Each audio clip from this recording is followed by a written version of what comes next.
it is na one part yo kwiba abantu abakwasirwe ni Joy Chomuhendo wo muruka, Chairperson Hilda Kanshabachi, Vice Chairperson Kengan Silvia, Treasurer Nestor Nyangoma, Businje Innocent, bona ni barugo mugombora yabisya. Umutungo gukora uterire nikigambwa ngo wo muruka akakwatanisa n'abakacikwaba batanduko kwiyaho ba member sente iziri hagati y'emitwaro 3 n'emitwaro 10 ngo nezo kwirukangerera sako kumfuno kwetombu itokwe irukangira mu office ya chairman w'intebe ya katana wa district ya Buhwezu nsonga zanje yazorezo RDC izitwaza mizoberi akabaka nababuza nabo bikiriza bajya ngo batorambiyo buri member emitwaro 3 ituyenka government kagira ngo sente taro mutwe yo muntu sente nubuza akabashingira kumimba kwa 1 million yawo ujutwara nangwa narebamo arimo nabanda bire emitwaro 10 ngo bakwe 1 million which is inkurangu that is corruption or par chief wenyine teri oterire je no chira kura president Museveni byangamba TV na radio nagira ngo iki naja utarukiya abantu kasha buti muyo abantu sente abakwasurwa bituganireho nabo behakine biru kubagambwaho I think yeze mutwari kumeze bari mbagamba mazima gari kandi taru mu hiro na sirinjiga ubwo musiza aho yo natwe leta hakutugira ngo tujye abashuma tubasentezo amazima gari mu sentezo tuzitwara kandi hari umuntu tuyiro sente ngo kubamba rimba kugamba okwiga yeze mutwari 3 tuzirundana tuzitwara mu biki esente ezitwasabira abantu second phase n'emitwaro 3 zirenga abo kwirkaze nakubuza yongera te sente zinaha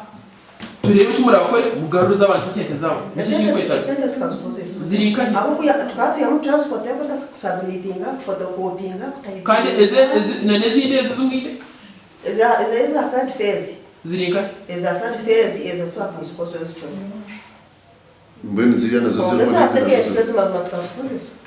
tugarika tutwara ba printinga at photocopyinga mu ibyo gusaparinga bikuguma ngo mu office yitu ibikuzagombora na nikwiza ha district process ejo akasenda karagikore nakaputi kwiha abantu kureba ngo twateka office yabo yatamba hati nyonganye turezara isente ziturkurundana ngo mu kusobereza mugo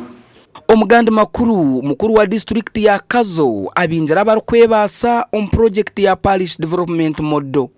ogunagira ngo entebenkanseji ne yabatarukwebasa okubahwera ku rugo mubworo nahura ngo bakereza abantu bangaye hari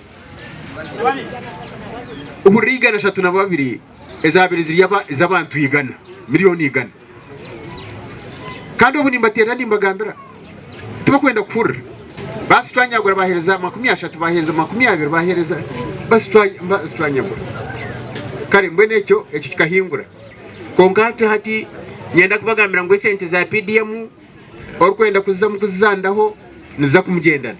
Reverend Katugunda ayanangiriza barukwebembera PDM okureka kugaba sente z'ebicweka eziryansi ya miliyoni 1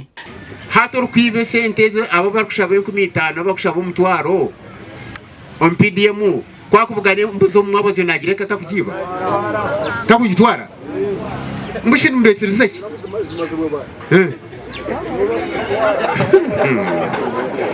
Burmaga pino na hiriza miliyoni igana kandi abantu bahase to mu guteka kandi kirugumanya ngo aba batarwa kushashura zagaratirze nabandi district nyingi zigwiro hortaro abantu abashomankwire sente za PDM erizo batwashoberwa bambashwe amazina y'abantu baratuje sente tukomanya musheri yutu mbene tuyino busasi tirimo yibamba biha gasha kwa Juliet Charsima na Richard Nahabwe.